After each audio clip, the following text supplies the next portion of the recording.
Living with a couple. Roommates suck in general, but 3 times in my life I split an apartment with a couple, and it was awkward at best and truly miserable when they fought. Meth. I was a hardcore amphetamine pill addict and said fuck it one night and smoked a shitload of meth. I was up for 2 or 3 days. By the last day I was well into psychosis and left town. Stayed in a hotel room for a few days to make sure I didn't become a meth addict and to evaluate what the fuck I was doing with my life. I didn't stop the pills immediately, but I'm never fucking doing meth again. When I was like 11, I had some friends, the kids that lived next door over, and we were just hanging out, playing video games all night. My mom ordered Papa John's for us. Wheat, or the pizza up like the ravenous savages we were, and continued gaming. That night, the boy stayed over while his sisters and little brother went back home. We go to bed that night, and at some point one of us, can't remember who, began to throw up, which woke the other one up. My mom rushes in and helps clean up the mess. Once the vomiting stops, we go back to bed. But then before long it'd start again. Just like before, sometimes I was first, sometimes it was him. Sometimes we could get to the bathroom on time, sometimes we couldn't. My mother, the saint of a woman she is, cleaned up all of that vomit. Apparently things were no better at their house though. This day, some 15 years later, I refuse to eat Papa John's. I'm sure it was just a one-time thing, but once was enough. My ex. We were giving long distance a shot. It was an on and off relationship for like 3 years. I traveled 18ers to see him only to find out he had been cheating on me, and no one from his circle even knew I existed. I cried for a straight 18 bus ride back home. Never fucking again. Getting an endometrial biopsy. Worst pain of my life. If I ever get cancer, they can just take the whole damn uterus out. I'm not going through that again without anesthesia. Yesterday I was in a hurry and not being very safe and put unfured drill bit through my hand. Could have been 100 avoided by taking even the slightest of safety precautions, but I was frustrated and rushing to finish. Never again will I not take the simple moment to do it correctly. Hanging out with someone who's a self-admitted asshole. He proved himself right, rip inbox. Thanks for all of the upvotes and rewards. My highest upvoted comment is now about trusting an asshole. Lead it too. I thought he was being self-deprecating, not literal. Commenting you should have believed him or anything to that effect is no longer valid. Everyone else has already said it. College class at ATAM as a night owl. Alcohol and cocaine, almost true, and my life. Started drinking at 16, started doing coke at 26, and took till I was damn near 41 to quit. Dumped my last baggie of blow out beside my garage 23 years ago, and haven't touched the shit since. Making friends with people because you feel bad for them. Be nice, but no more than that is required. Pity is no reason to start a friendship, and it never turns out well, neither for them nor for you. Debating on the internet. Too many people think of like a competition you can win with a snappy comeback. Too many people forget they're talking to actual people and actually try to see their side of things on. Instead, I try to rationalize my position and see their side. The only problem is I still end up arguing with people who are just there to mock me or to make snappy comebacks. Peppermint essential oil. Way, my darling spouse, read online you could use it on lady bits to provide a tingling sensation. Decided to do so to me. Didn't read the bit about majorly diluting it first or result. The sensation of 1000 fire ants biting my most intimate parts while simultaneously being submerged in lab, and since it's an oil, washing it off did jack shit. I sobbed in a half-full bathtub while scrubbing my cooch with a towel doused in vegetable oil. The remedy, according to the interretented, and do not recommend. Never again a number. Working retail. I think it's something every young person should do once. People suck, especially with our bullshit culture of the customer is always right.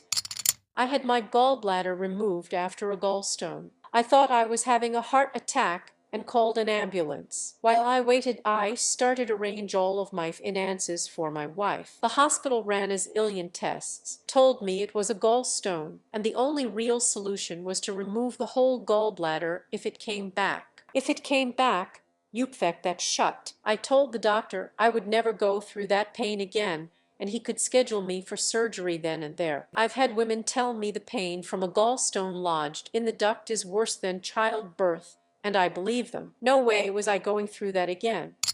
Driving through an intersection immediately upon my light changing to green. Some asshole ran a red one day and almost T-boned me on the driver's side. Never again. I always wait for a few seconds before I start driving through an intersection, longer if there is a blind corner. Purchased a bag of 150 mint Mentos as a study snack. Got stuck into an assignment and somehow ate the entire bag over a 12-hour period. Ox day. I partner and I walked our dogs down to a cafe. Stomach becomes sore while we drink our coffee. I look to the toilet, but it's a busy cafe with a single toilet. Figure I'll just wait to do my business back home. About a half-hour walk away as we start walking back, I begin to sweat. Cramps become unbearable. Give my partner the dog lead and tell her I need to run. She doesn't know what's going on. I start sprinting, which then makes the stomach cramps so much worse. Realize I'm not going to make it. Almost crying from the stomach cramps. See a bush. Can't hold it. Pull pants down. Don't quite succeed. Shit everywhere. Bush isn't concealed. Other dog walkers walk past and dog runs up. Mortified. Still can't stop shitting. Partner sees me. My pug happy to see me. Runs straight up and into my Mentos diversions to eaten Mentos ever agonite hess a fun story now, but God did that day. Suck Tornter loves to bring it up at dinner parties. Amniocentesis, having a giant needle stuck through my pregnant belly and being dug around to get a sample triggered my fight-flight, and I was sweating so much from the intensity. I didn't watch while they did it, but my mother-in-law was there and started crying while they were digging around. She held my hand, looked at me with tears in her eyes, and tried to calmly say it's okay, you're okay. I still have nightmares about it 10 years later. Introducing a friend to another one. Have fun being third-wheeled. Removed. Open up my home to help someone. She ended up being a manipulative, miserable cuss of a person who made my and my children's lives miserable. My husband, now ex, refused to see beyond her vagina and ignored his own kids' pleas for help. Kids and I moved out, and he's now miserable and alone with no relationship with his kids. Cunt left him at the first sign of his financial troubles. Extending an olive branch to my father to make peace with him. As a child, he didn't want to know me, but I knew even then that the time would come when I would be an adult and he would want to get to know me. I tried repeatedly as I was growing to find common ground, stability, fucking anything with him. No. I tried adopting his interests, talking to him about things he gave a shit about. Nah. I tried involving him with things I was passionate about. Nah, hell, sure enough, as an adult now that he's retired and his health isn't what it used to be, he wants to get to know me. Get fucked, cunt. There is no way in hell I am letting him into any part of my life to fuck it up some more. 20 fucking years. He had 20 fucking years to get to know me until I moved away and got him out of my life. Nah, I'm good without you, bro. Getting back together with an ex. If it didn't work out the first time, it's likely that it won't the second time either, especially if that person rationalist was toxic to begin with. I took a psych medication that shouldn't have been on the market, what with its controversial history. It was definitely not right for me. It blocked and destroyed just about all of my dopamine receptors. As someone who'd never suffered from depression or anxiety in my life, until that point, I would literally rather burn alive than go through this last year again. Complete lack of interest in being alive is way worse than anything else. It's been 332 days, and though the worst of the severe depression and anxiety is over, I'm never going to be the same. It crushed my will to live for a long time, and I almost died in the hospital. 4 months I kept breathing and eating, each hour feeling like an agonizing day. If it wasn't for my wife, I'd be dead. 100.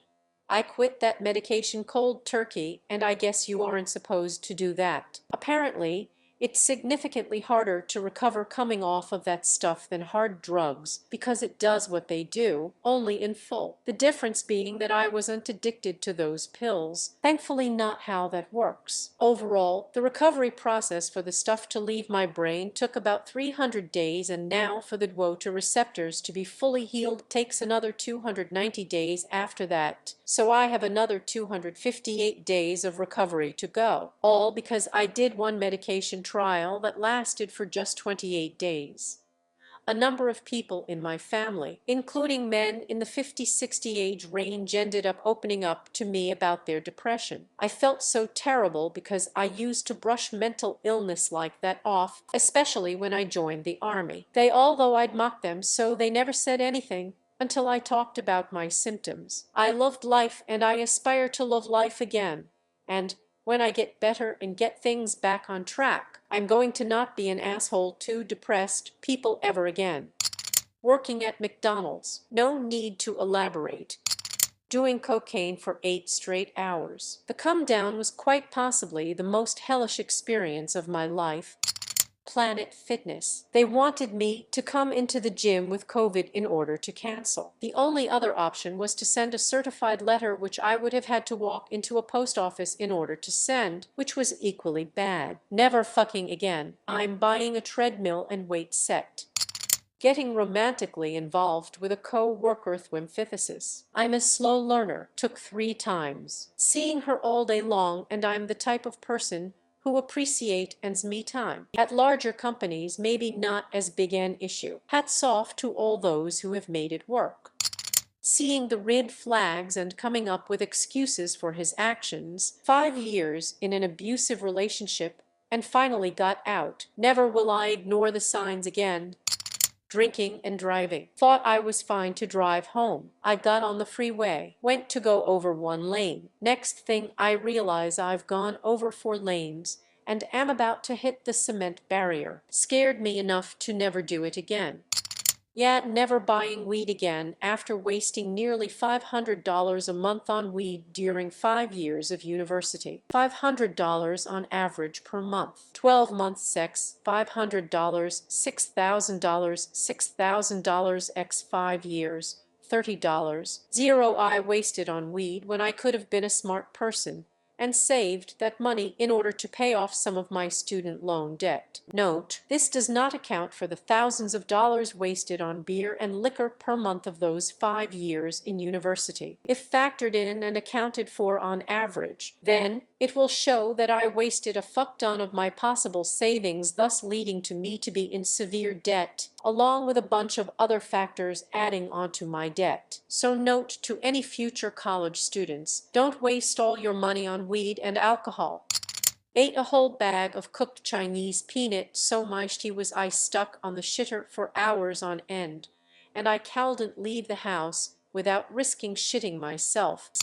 Almost every weekend I watch the Cowboys, because they usually cowboys it up pretty good.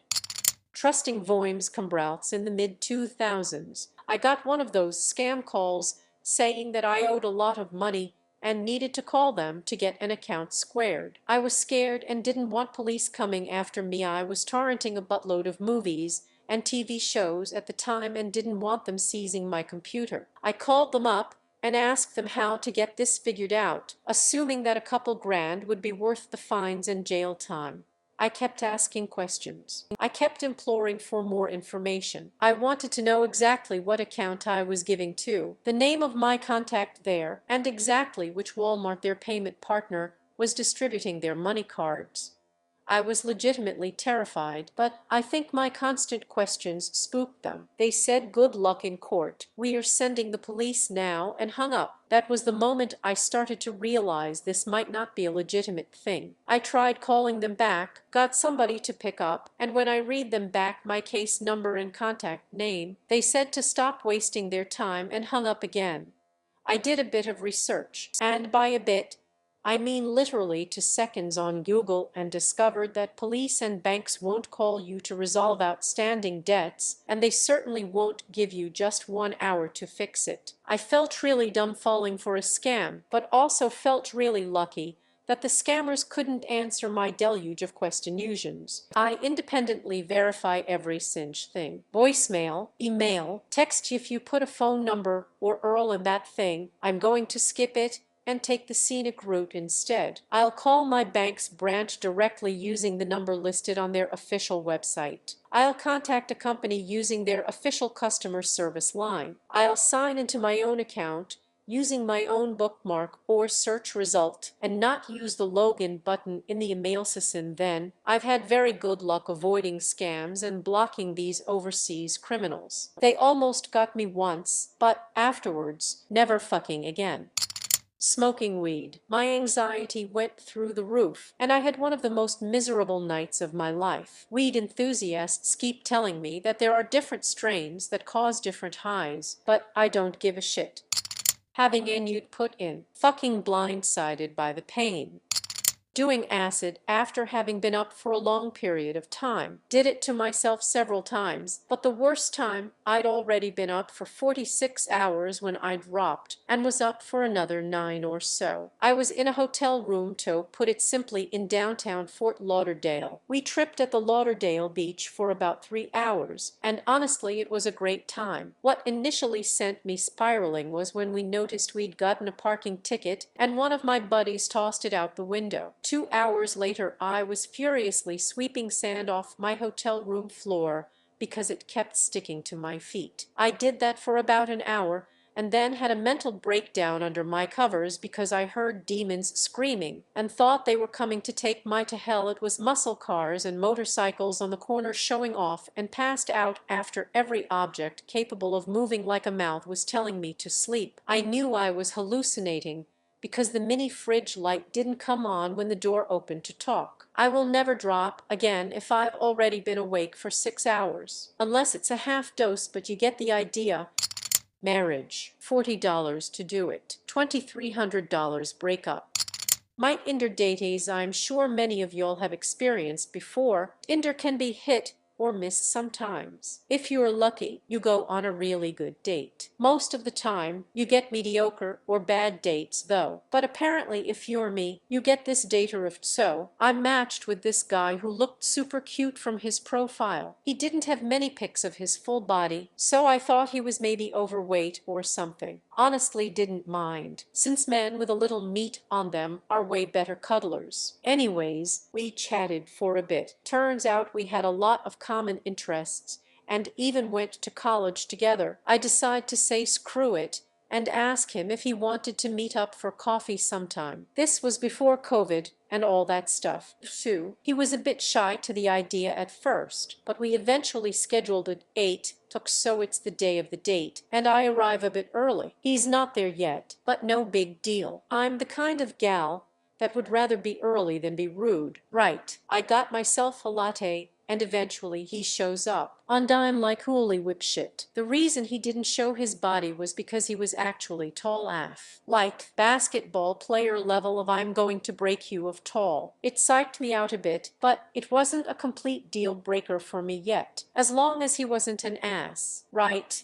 So, we made some small talk for a bit. Turns out the guy had previously worked in the tourism industry, but had recently moved back here after he was laid off. He told me all about the history of Scotland and some of the cool landmarks like Edinburgh Castle and Loch Ness. It was actually super interesting, and I was having fun. And then he orders himself a drink. And you know what? He forgot his wallet. Instead of just not having a coffee, he asked me if I could spot him some cash. Like, bro, are you serious right now? So I'm like, no, and he says I'd really appreciate it if you could. It's only about $3.50, and well, it was about that time that I noticed my date was about 8 stories tall and was a crustacean from the Palazzo Cara. I straight up told him, damn it Loch Ness monster, buy your own coffee. I ain't giving you no Drifideti. Open up emotionally. People always say you can talk to me, but it just seems like they're only saying that so they don't feel guilty now or later on. But then when I do open up a little bit, people are either aggravated by my feelings or indifferent. So I just lie. Tell people I'm fine when I'm not because, truthfully, as the caretaker kind person, my feelings and needs just to come last, if at all. Even my freaking therapist talks about herself, not anecdotally, during my sessions. My best friend of over a decade spent a conversation where I opened up about real, deep struggles I was having, scrolling on her phone. She finished that conversation by looking up once and saying, "I'm sorry, that sounds rough, but I can't be a therapist," when all I wanted was a friend. I can work hard to make sure the people I care about have what they need, even if it means carving out pieces of myself or going without to make sure they're good. Because I care, not because I expect anything except appreciation, kindness.